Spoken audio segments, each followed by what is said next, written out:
대한민국을 살고 있는 우리는 지금 어떤 시대를 살고 있습니까? 우리나라가 32강에 탈락했다는 소식을 확정 지으면서 홍명보 욕하고 계십니까? 네. 우리는 어떤 시대를 살고 있습니까? 우리 사진 좀 볼까요? 우리가 살고 있는 시대 몇 가지 그림을 통해서 유추해 보겠습니다. 전국 212개 초등학교 학부모 민원으로 점심시간 축구 금지. 너무 속상해요. 학부모가 민원 넣으면 무조건 다 해줘야 되는 건가요? 민원은 갑인가요? 소풍도 안 간대요. 이거 괜찮은 건가요? 운동회도 안 한대요. 시끄럽다고요. 괜찮은 거예요? 우리나라 잘 가고 있는 거예요? 그 다음 사진, 교과서에 실린 거예요. 부모가 딸에게 설거지를 시키는 상황을 인권 침해 사례로 적시해서 신고 방법까지 안내한 중학사회교과서가 있었어요. 동아출판사에서 나온 175쪽의 중학사회 2, 지금은 이제 쓰지 않습니다. 딸만 설거지 시키면 인권 침해라고 신고하라고 가르쳐. 우리나라가 인권의 인자도 모를 때도 부모가 자식은 신고하지 않아도 봐줬어요. 예를 들면 자식이 살인죄를 저질러서 우리 집에 숨어 있어도 그 자식을 일반 사람들은 숨겨주면 범인 은닉죄잖아요. 근데 가족은 그런 해당 사항이 없었어요. 왜? 가족이 가족을 어떻게 신고하냐. 여러분, 하물며 부모님을 어떻게 신고해요? 그걸 가르쳐요. 우리 사회는 건강한 건가요? 여러분의 표정은 별로 건강한 것 같지는 않아요. 우리 지금 잘 가고 있는 건가요? 부모를 신고하는 걸 하면, 여러분 이거 한번 상상해 보실까요? 부모가, 자, 그 다음 사진. 그래서 애들이 실제로 신고를 해요. 이렇게 곧바로 112 신고가 많이 들어온다는 거예요. 최미아 집사님께 한번 여쭤봐야 되겠네요. 진짜로 들어오는지. 아빠가 잔소리한다고 신고해요. 신고해가지고 조사를 받고 나왔어요. 부모가. 그러면 그 자식을 키울 수 있을까요? 정 떨어져서 2시간 3시간 조사를 받고 왔어요. 그 아이를 키우고 싶겠어요? 그러면 부모와 자식 간에 이상한 관계가 되기 시작하면 그 자식 누가 책임질 건데? 정부에서 책임질 거예요? 끝까지 돌볼 건 부모잖아요. 근데 왜 부모와 자식 간을 이렇게 신고하라고 막 가르칩니까? 다음 사진 볼까요? 초등학생이 선생님을 30분간 폭행해요. 선생님은 아이 때리면 모든 것을 잃어버려요. 아이를 때리면 혹시. 근데 아이들은 아무 문제가 없어요. 그냥 전학만 가면 돼요.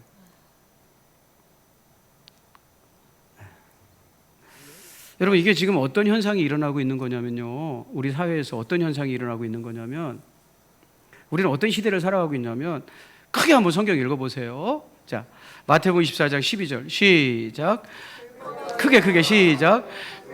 성함으로 많은 사람의 사랑이 식어지리라. 이게 이제 성경의 예언이에요. 말세가 되면 자꾸 말세로 치달을수록 불법적인 것들이, 그러니까 해서는 안 될 일들이 함부로 행해지면서 사람의 사랑들을 식혀놓는다는 거예요. 그 사람의 사랑이 식어지다 최후의 보루인 부모와 자식 간의 사랑도 없어진다는 거예요. 그게 말세라는 거예요. 자, 그 장면을 읽겠습니다. 성경은 2000년 전에 이런 예언을 해주고 계세요. 자, 같이 이번 읽겠습니다. 시작.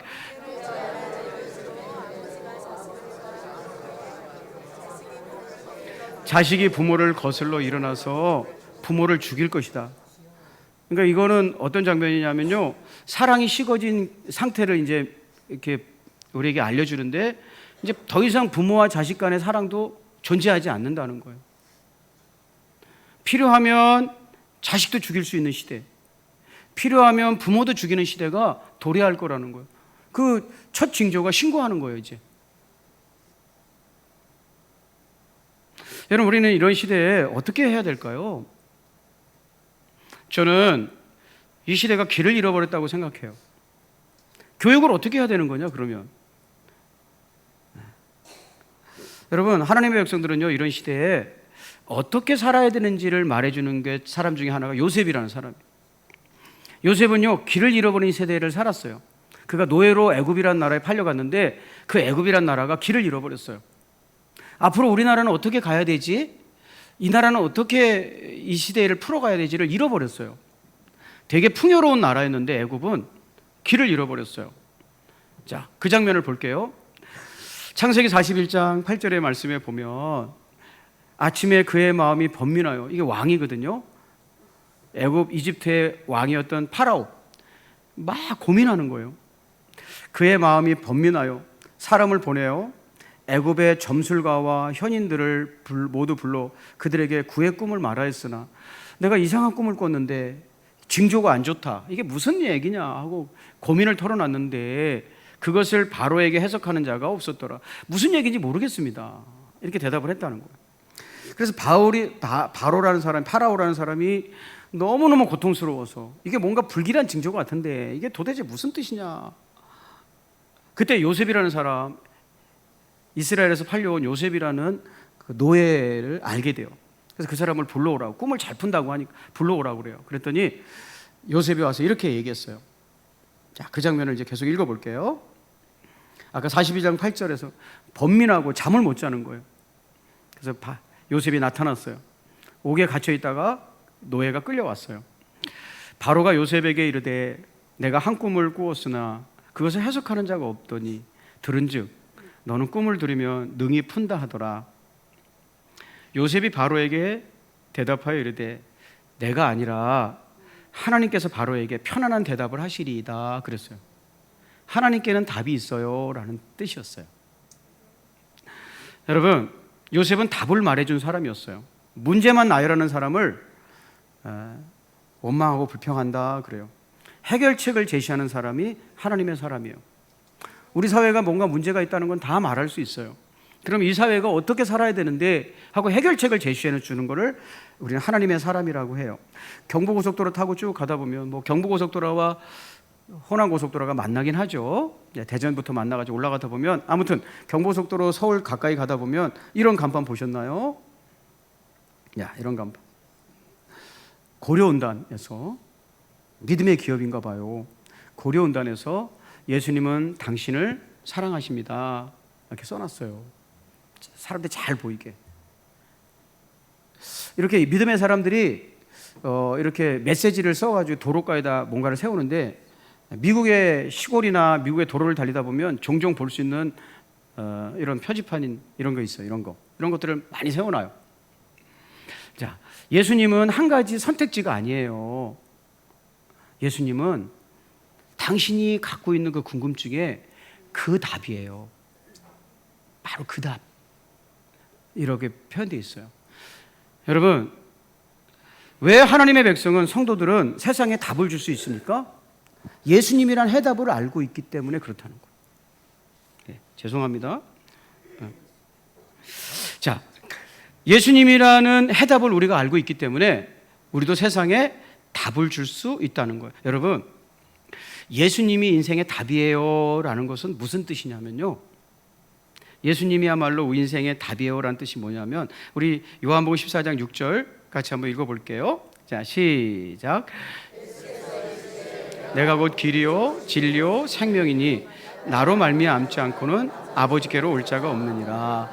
아멘. 예수님이 답이라는 건 이런 뜻이에요. 첫째, 예수님이 바로 그 길이란 뜻이에요.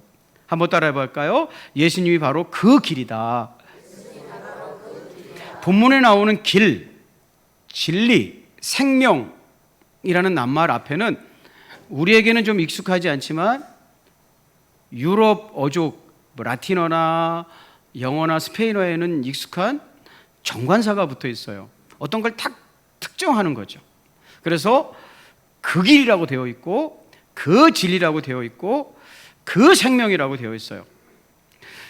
사람들이 찾아 헤매는 천국까지 가는 바로 그 길, 그게 예수님이라는 거예요. 오늘 예수님께서는 예수님이란 길을 통하지 않고는, 바로 그 길을 통하지 않고는 아버지께로 올 자가 없다고 하셨어요. 예수님이란 길을 통해서만 우리는 아버지가 계신 하나님의 나라 천국으로 갈 수 있다는 거예요. 아버지 품으로 갈 수 있다는 거예요. 그 세상의 어떤 것도 아버지께로 인도할 수 있는 길이 아니라고 지금 예수님 말씀하신 거예요. 그 길은 예수님밖에 없다는 거예요. 여러분, 가족들도 장례식장까지밖에 따라오지 않아요. 아버지의 품에는 죽음을 넘어서까지 걸어가야 되는 길이에요. 근데 가족도 장례식장까지만 동행해 줄 수 있어요.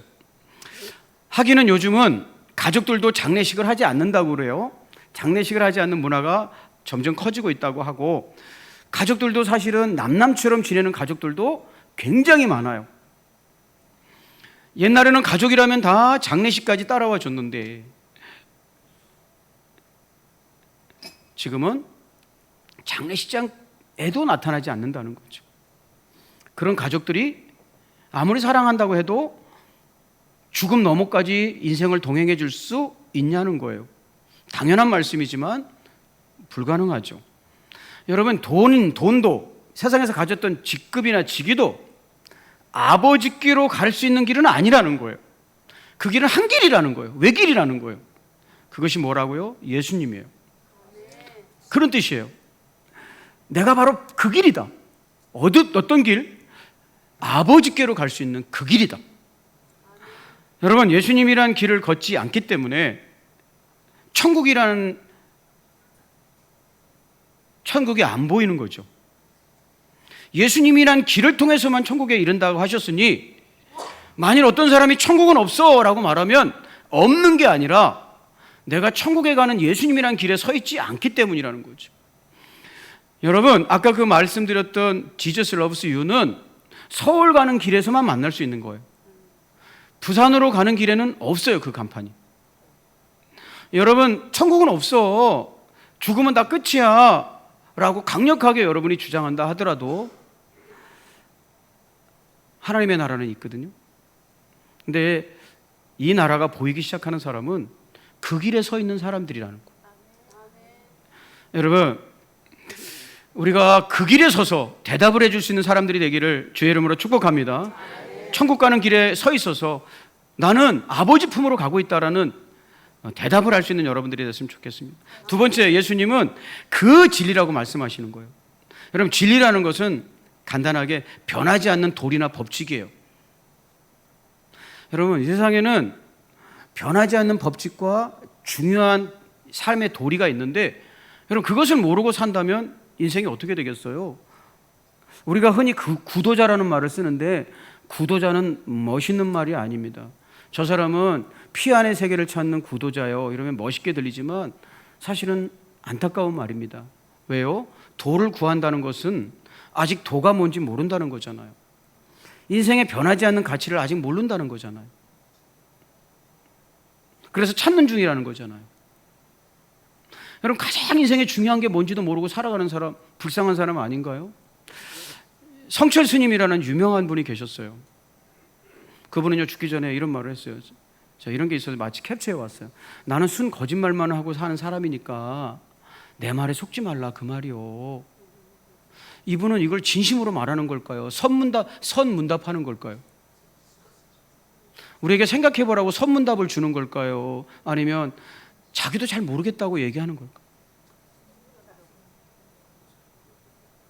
성철 스님 같은 분도 잘 모르겠대.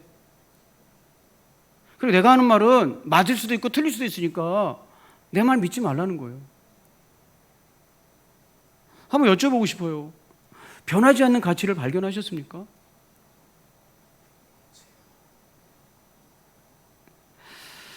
그런데 예수님 안에는 세상에 중요한 것이 보이기 시작한다는 거예요. 삶의 우선순위가 뭔지, 우리의 삶의 목적지는 어딘지, 우리의 삶의 이유는 뭔지, 이런 것이 진리거든요. 그 진리가 예수님 안에 있는 줄로 믿습니다. 이런 고백이에요. 예수님 안에는 우리가 그토록 찾고자 헤맸던 인생에 참 가치가 있어. 그래서 이 인생을 우왕좌왕하지 아니하고 함부로 살지 아니하고 그 길 따라가는 거야. 그 진리 안에 서서 대답해 줄 수 있기를 주의 이름으로 축복합니다.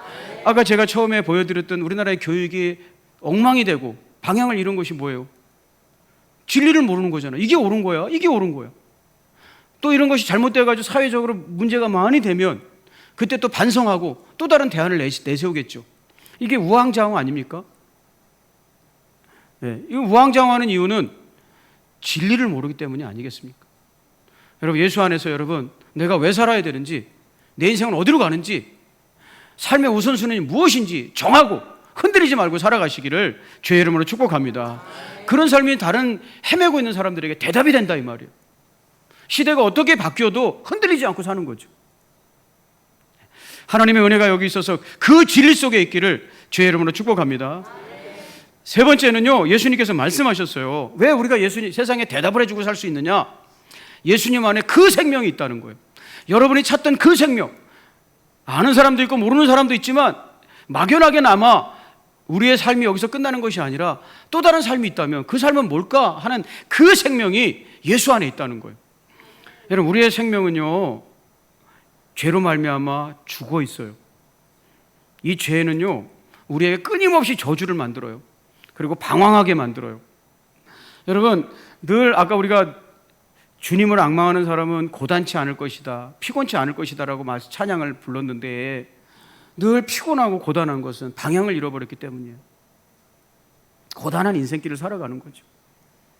왜 살아야 되는지는 모르고 나이는 자꾸 먹고 내 손에 잡히는 것은 하나도 없고 그렇게 인생을 살아가는 거죠. 왜 그런 일이 있는가? 원래 그렇게 만들어진 것이 아니라 죄가 우리 가운데서 끊임없이 역사해서 작용해서 우리를 그런 사람으로 만들어 간다는 거예요. 저주받은 사람으로, 방향을 잃은 사람으로, 잘못된 일을 가치 있는 일로 붙잡고 살아가는 사람으로 끊임없이 죄가 만들어낸다는 거죠. 우리는요, 이 죄를 무슨 수를 써도 청산할 수 없어요. 계속해서 우리를 저주 상태로 만드는데 우리가 그것을 혹시 인지한다 할지라도 우리의 죄악을 우리에서 끊어낼 수 없어요.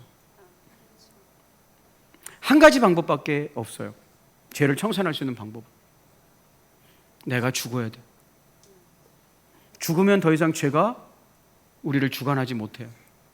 그래서 성경은 로마서 6장 23절 같이 한번 읽겠습니다. 시작. 사망이다 라고 되어 있어요. 죄를 진 사람은 대가를 지불해야 되는데 그 삭시 얼마냐? 네 죽음이라는 거예요. 네 목을 내놔야 죄가 더 이상 너한테서 작용하지 않을 거야 라는 뜻이에요. 죄의 값이 사망이라는 거예요. 그래서 예수님이 자신의 목숨을 대신 내어준 것이 십자가 사건이에요. 우리는 죽으면 끝이잖아요.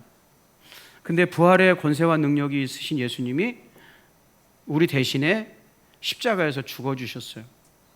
죽음으로 대가를 갚아주신 거예요. 우리는 예수님을 통해서 죄를 용서받고 죄의 저주와 사망에서 벗어나 생명을 얻게 되는데 그것이 바로 그 생명이에요. 사람들이 막연하게 갈구하고 있던 그 영원한 생명,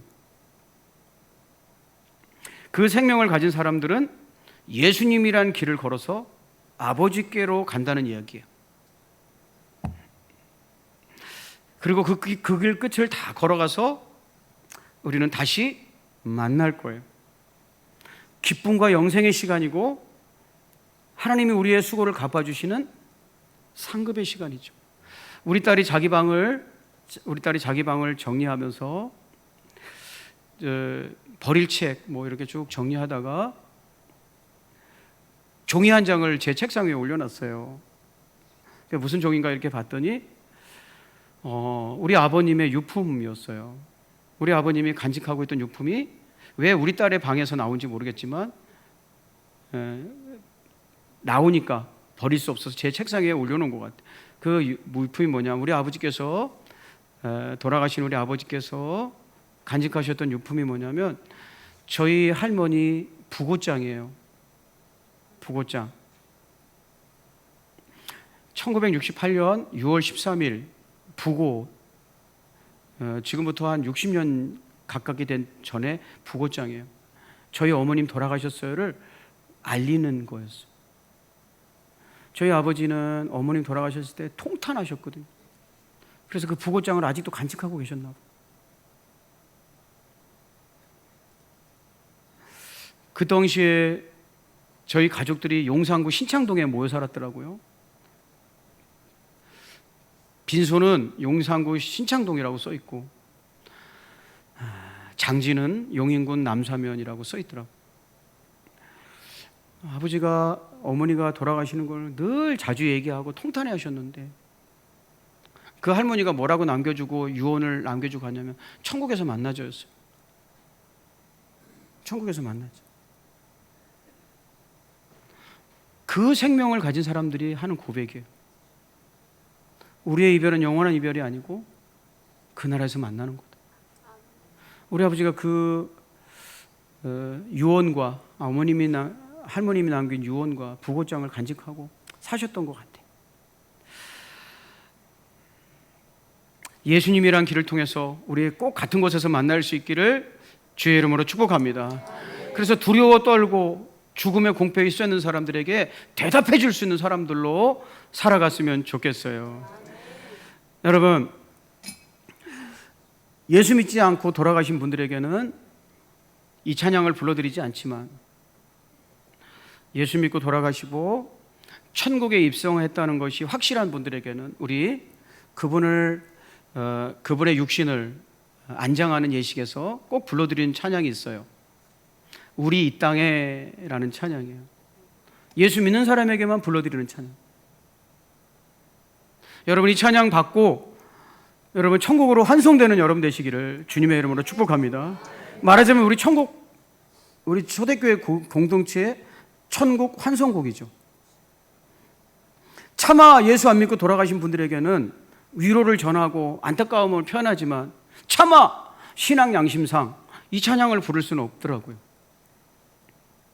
천국에서 만나자는 얘기는 못 하겠더라고요. 여러분에게도 이 찬양이 송별의 노래가 될 수 있기를 다시 한번 간절히 축복합니다. 제가 한번 불러볼게요. 지금 제가 띄워드린 가사는 2절이에요. 2절. 우리 이 땅의 2절. 주님 안에서 영원한 생명 얻어 언젠가 또다시 만날 수 있기에 우리 헤어져도 슬프지 않을 수 있어 너 안에가 영원으로 또다시 만나세 주님 우리 위해 함께 계시리라. 할렐루야. 예수님 때문에 새 생명을 얻어 육신의 이별이 영원한 이별이 아니라 다시 만날 것을 기약하는 그런 자리가 돼야 우리가 세상에 죽음의 공포에 휩싸여있고 두려움에 휩싸여있는 사람들에게 대답해 줄 수 있지 않겠습니까? 여러분, 예수님이 우리의 대답이시니 그분이란 길을 걸어가고 그분의 말씀 진리 안에 서고 그분의 주신 생명을 간직하며 끝까지 우리 함께 격려하며 완주하시기를 주의 이름으로 축복합니다. 제가 하늘의 꿈을 꾸자고 했잖아요. 우리가 빛이 되어주는, 길을 잃어버린 세상에 빛이 되어주는 하늘의 꿈을 여전히 꾸시면서 힘들고 어려울 때일수록 하나님의 백성들의 삶이 빛이 나기를 아울러서 주의 이름으로 축복합니다. 기도하겠습니다. 하나님, 세상이 방황하고 절망하고 길을 잃어버렸을 때 우리 하나님의 백성들이 같이 통탄하고 같이 슬퍼하고 같이 속상해할 뿐만 아니라 답을 말해줄 수 있는 사람들로 쓰임받기를 기도합니다. 요셉이 애굽이란 나라가 어디로 가야 될지 불안하고 두려워하고 근심하였을 때 이것은 이런 사건입니다 라고 대안을 얘기해 주셨던 것처럼 이 대한민국이 어디로 가야 되는지 사람들마다 다른 소리를 내고 힘들어하고 고통받고 있는데 우리는 이렇게 살아야 되겠습니다라고 입보다는 삶으로 대안을 제시해주고 답을 말해줄 수 있는 빛의 자녀들로 살아갈 수 있도록 붙잡아 주시옵소서. 세상에서 어떤 것도 두려워할 것이 아니라 하나님을 앙망하고 소망하는 사람들이 있으므로 이 나라가 여전히 희망이 있고 열방이 하나님의 백성을 통해서 빛을 볼 수 있도록 하나님 역사하여 주시옵소서. 우리를 모든 죄악에서 건져주신 예수님 이름 의지하여 간절히 기도하옵나이다.